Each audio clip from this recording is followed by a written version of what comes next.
I took up golf recently. I thought, I'd never play this game. Old man's game, never do it, but my kids play, so I want to play with them. So I go out, and I do really well. I go out on this one day, and I out-power by my instructor. I'm feeling really proud. The next day, I'm not feeling so proud. I keep putting the ball in the water again. I'm so frustrated. Put down another one, put down another one. I don't care. I don't care what my score is. Let's do it. And finally, I was getting frustrated. He's going things like, ain't it a bitch? This is golf. And I'm going, bull. I said, you're a terrible instructor. I said, because I should at least be consistent at whatever shitty level I can achieve. I said, I know I'm not Tiger Woods, but I should be able to be consistent, and you're just telling me it's difficult. Telling me it's difficult is not helping. Tell me what to do. He said, well, actually, you're only a little bit off. I said, could have fooled me. He said, no, you're about a millimeter or two off. I said, you're joking. He said, no, watch this. He said, I didn't teach you this yet. He said, when you approach the ball like this, he said, if you change the angle that you're attacking this just 1 or 2 millimeters, in the very beginning, do you see how that changes the arc? This one, instead of being on the green, by 1 millimeter, now you're in the water. 1 millimeter over here, you're in the sand. And he said, and also you're hitting the ground by 1 millimeter sometimes. You're not stroking it, just 1 millimeter. I thought, what a great belief system that when all hell's breaking loose and nothing's working, that you're only 1 millimeter off. Because most people think it's impossible, so they give up. Isn't that true? And in real life, it's true. So 2 days later, I'm going to see one of my clients. I do a lot of coaching, and I have a man who's the top plastic surgeon in the world. He's going through some tough times in aspects of his life. But this is a guy that gets paid by Sultan of Brunei $1 million to fly over and do 3 people's faces. He is the #1 plastic surgeon in the world. He can make anyone who's ugly look spectacularly beautiful. He showed me pictures of a woman who's 84 years old. He made her look 40 and gorgeous, no exaggeration. But you know what? I'm waiting for him in his office, and he's still in surgery. So he's got a new book he's creating to teach other surgeons around the world. And I'm going through it, and it's got pictures of, the top 100 supposedly most beautiful women in the world's faces. And then men. I wasn't paying attention to that one. I just kept turning the pages, right? But I noticed something. He's got all these measurements, and he has mathematically calculated what it takes to make someone look gorgeous, man or woman. And it's a few millimeters. Interesting. For example, on a woman, the distance between the top part of your lip and your nose, this little distance, the measurement of that, if you're beautiful, gorgeous, is the same size as your eye. If it's 1 millimeter more, you have an average face.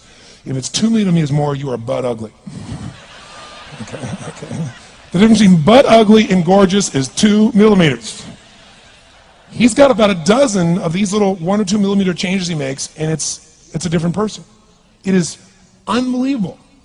So a very powerful belief to leave today with would be, nothing's working, I'm 1 millimeter away. What little thing going to change? And when I do, it changes everything. Because I'm heading this direction, I make this little shift. You take that out an hour from now, a day from now, a week from now, a month from now, you have a totally different destination from that direction. But the 1 millimeter change, I'll show you one of them right now. Check this out. Stay in the state of certainty. Some of you lost it. Intensify it, whatever it takes. Make your move. Come on. Make your move. Say yes. Say yes. Say yes. Say yes. Now feel that in your body. Don't let go of it. Now watch. Here's the difference between being certain and being uncertain. Did you see that? Certain, uncertain. See if you can find that little spot between the two, where you drop just a little bit of your chest, and you feel it drop, and come back up. And drop it. How many can feel that difference between where you really feel it, now intensify it, and where you dropped it? Is it a tiny difference, yes or no?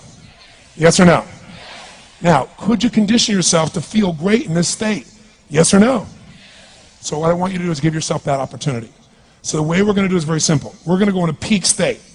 And then we're going to train ourselves. Because guess what? If you're in this state of certainty, and all hell's breaking loose in your life, people can't figure out to go, move, I'll handle it. People go, he's so lucky, he's so confident. No. Here's what I've created for my life, and anyone I know succeeded. I'm a 17-year-old kid from Azusa, California, with no real education other than self-education, with no background, with parents that did their best, all of them,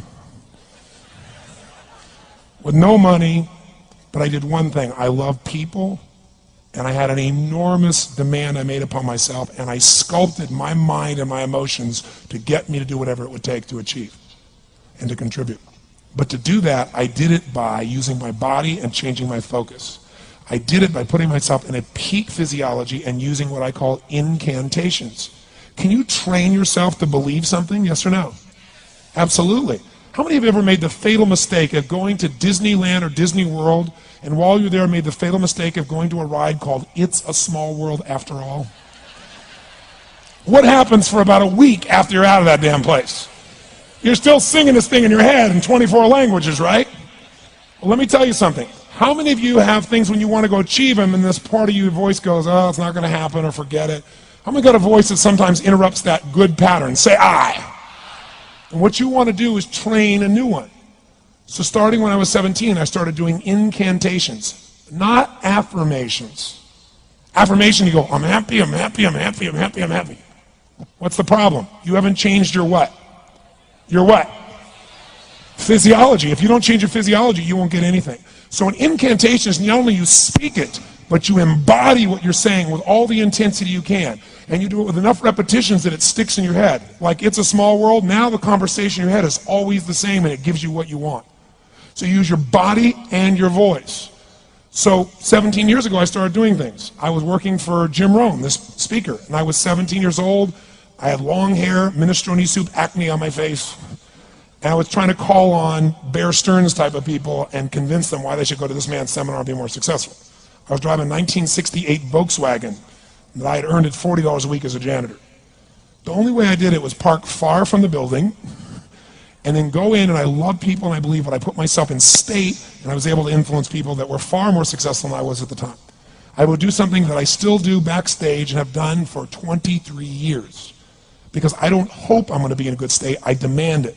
So I do an incantation using my whole body. I'd say, I now command my subconscious mind to direct me in helping as many people as possible life today to better their lives by giving me the strength, the emotion, the persuasion, the humor, the brevity, whatever it takes to show these people and get these people to change their lives now.